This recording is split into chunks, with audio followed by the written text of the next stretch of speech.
TD Bank is now suggesting that the Canadian real estate market is set to explode in Q4 of 2024. Meanwhile, CREA is lowering their expectations as both parties are suggesting that buyers are waiting for interest rates to both come down and find that sweet spot of lower interest rates, while at the same time still being able to get a really good deal on a house that is expected to go up in value as these rate decreases start to kick in. But the reality is, both of these different economists that are releasing these reports, whether it be from TD or whether it be from CREA, are really suggesting that it's possible to time the market. And the reality is, it just isn't. So at the end of this video, if you want to know how you can get a low rate potentially while also being able to buy a home at a cheaper price, I'll lay out a strategy that may or may not work for you. But before I get into it, my name is Nolan Mathias, and if you want the latest Canadian real estate and financial news, this is the place for you. So do me a favor, hit that subscribe button and hit that like button so more people like you can see this video. And by the way, if you still haven't gotten it and you are looking at getting into the mortgage space, by the way, I got my other fancy camera right here. If you're looking at getting a mortgage in the next little while, check out my book, Mortgage Secrets. You can get it for free by going to mortgagesecrets.ca. You can apply for a mortgage by going to mortgage360.ca. But if you want to get the book for free, this book will teach you everything you need to know about how to negotiate with a broker, negotiate with a bank, and also be fully informed on what the catches are when you get that really low rate. So without further ado, let's jump into this and let's discuss what is going on in the news, because this week we saw competing headlines. We saw one news article saying TD predicts that housing prices are going to explode. And we saw another article that said, hey, no way, that's not going to happen. CREA is adjusting their expectations, which, by the way, when the Real Estate Association adjusts their expectations down, that usually means that everybody should be adjusting their expectations down, because you have to remember that where you get the information from will largely dictate the spin that's going to be put on it. And when realtors are predicting real estate, of course, they're always going to have more of a positive spin. And well, I don't know why TD is suggesting that there's going to be a sizable bump in the housing market this fall, but hey, that's what they're predicting. So let's take a look at the headlines. We're going to start with this article from BNN Bloomberg. TD economist predicts sizable bump in housing market activity this quarter. I'm going to take you through some of the highlights here. If you want to check out the article yourself, by all means, go ahead. An economist with TD Bank says he expects to see a significant increase in housing market activity from now until the end of the year as more buyers come off the sidelines in the wake of interest rate cuts by the Bank of Canada.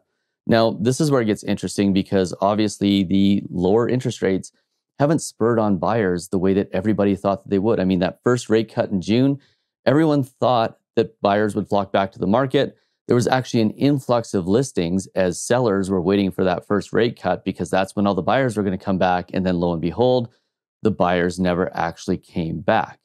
And the reason for that has to do with something called elasticity. So when interest rates go up, that tends to be a very elastic sort of situation. So in other words, oh shoot, interest rates are going to go up. I better think twice about buying another home. Now, when interest rates come down, especially after we've seen them run up so high, and as we have lower consumer confidence in the economy as interest rates start to come down, the lowering of interest rates is actually inelastic in economics terms. So what that means is that it takes a little bit longer for people to feel confident to get back into the market when rates are coming down, as opposed to it taking people to the sidelines when interest rates start to go up. And that's exactly what we're seeing right now. But Sandy, I think that's how you would say his name, said a 50 basis point cut would likely hold some psychological meaning for would-be homebuyers, in addition to tangible relief it would provide, leading to a sizable increase in activity in the next few months. So what he's saying is, if we see a really big cut from the Bank of Canada, which is possible, that's going to send people back into the market. I'm not so sure. I'm not so sure that a big cut is going to increase confidence, especially considering that big cuts typically come when things are bad on the other side, and it may not have the effect that this economist is suggesting. Now, it may have that effect, but I'm not so sure at this point. There's some movement happening as a result of lower interest rates, but probably less than one would typically expect. When I show you the CREA numbers here in a second, you'll understand exactly what's happening, because less people are actually coming to the market than were expected with the lower interest rates. And then he goes on to say, we're heading for the bottom of the market, but we don't know when it will be, and buyers are hesitant to move too soon and miss out on a lower rate before home prices begin to rise substantially. So, what he's suggesting here is that lower rates is going to lead to higher prices and substantially higher prices. Not so sure that that's true either, because we're seeing a reduction in the amount of new immigration that's being allowed into Canada. So, it may not have the same sort of effect as the previous interest rate reductions during COVID. And keep in mind that interest rates are probably not going to come back down to the levels that they were at during COVID either. They may want to make a move before they miss what they believe is their chance. They'll want to know that they got in at a great time when prices and rates were low. So what he's suggesting is that people are trying to time this market. They're trying to find the sweet spot between low interest rates and also low prices. Now, I'll tell you the strategy at the end of this, how you can get the best of both worlds, but let's follow along a little bit further before we get into that. So, when it comes to potential for growth in home values in the coming months, some areas are more prime for price increases than others, and this is definitely true. Ontario and BC, he is suggesting, will probably lag. Yes, there's a high likelihood that will happen, especially with what's going on in the Toronto condo market. And places like Alberta and other jurisdictions are probably going to have a little bit more of a potential for an uptick. And yes, this is also true because we've seen the numbers. If you check out my last video on the amount of net migration out of Ontario and into other provinces, including the prairie provinces, that is happening. But I still don't think this means there's necessarily going to be a massive bump to Canadian real estate sales. Now, two recently announced changes to mortgage regulations by federal government are also expected to help spur increased sales activity in the near future. This is also true, the increasing of the 25-year to 30-year amortizations and the bump up in the price of houses that people can get mortgage insurance on now is definitely going to help a little bit. But the question is, are Canadians just sick of the Canadian real estate market? Are they really going to be more active because rates come down and there's more opportunity to get an insured mortgage on a bigger home?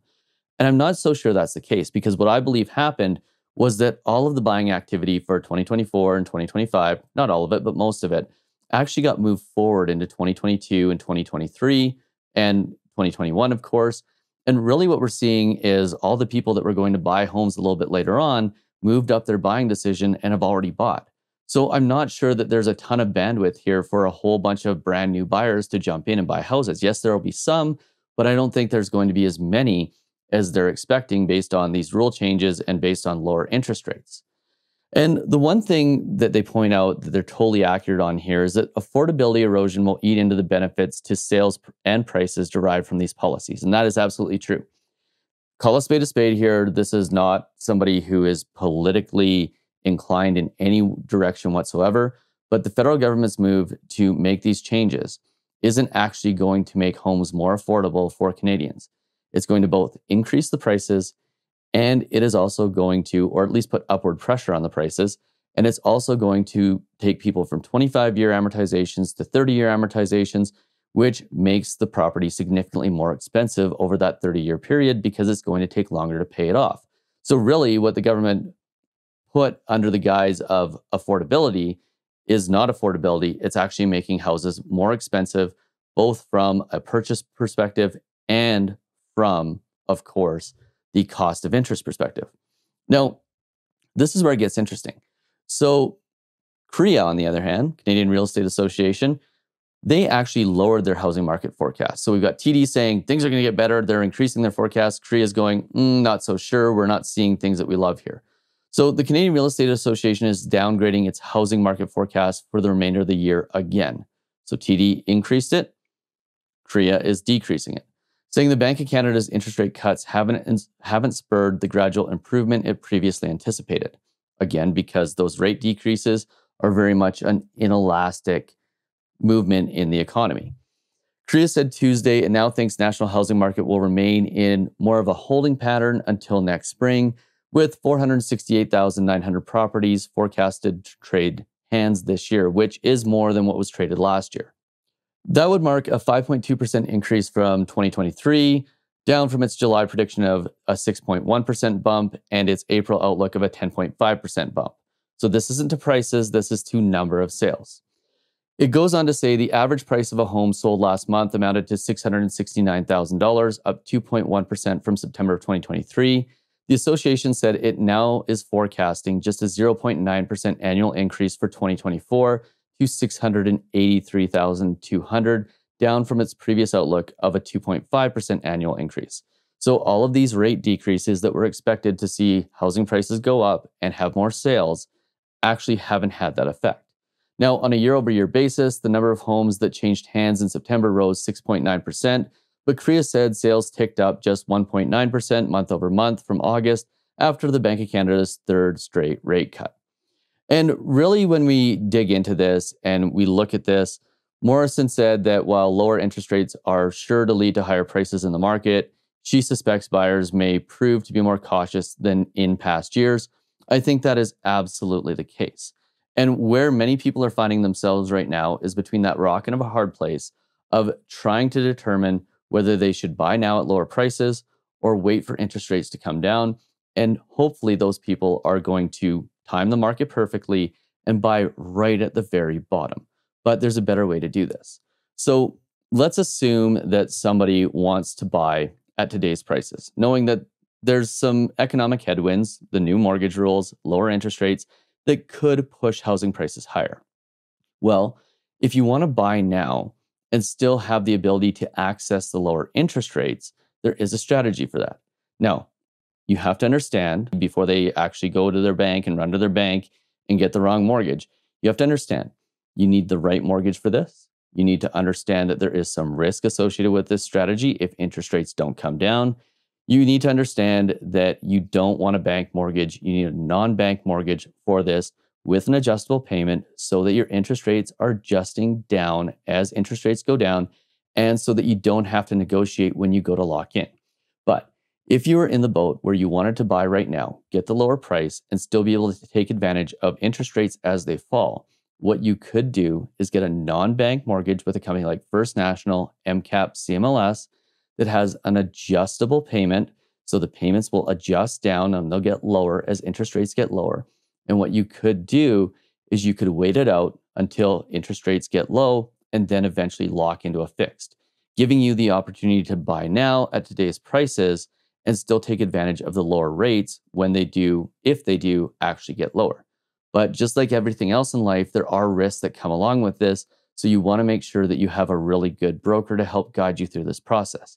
And if you need a great broker, my team at Mortgage 360 would be more than happy to help you with this, set up the strategy. But keep in mind that if you're trying to time the bottom of the market, the chances of you hitting it are often zero.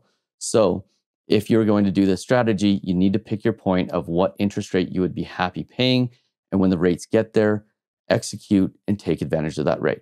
Oh, and by the way, if you want to see what's going on with the Canadian real estate market, where the opportunities are, and why buying a condo in Toronto right now might not be the best idea, make sure you check out this video right here.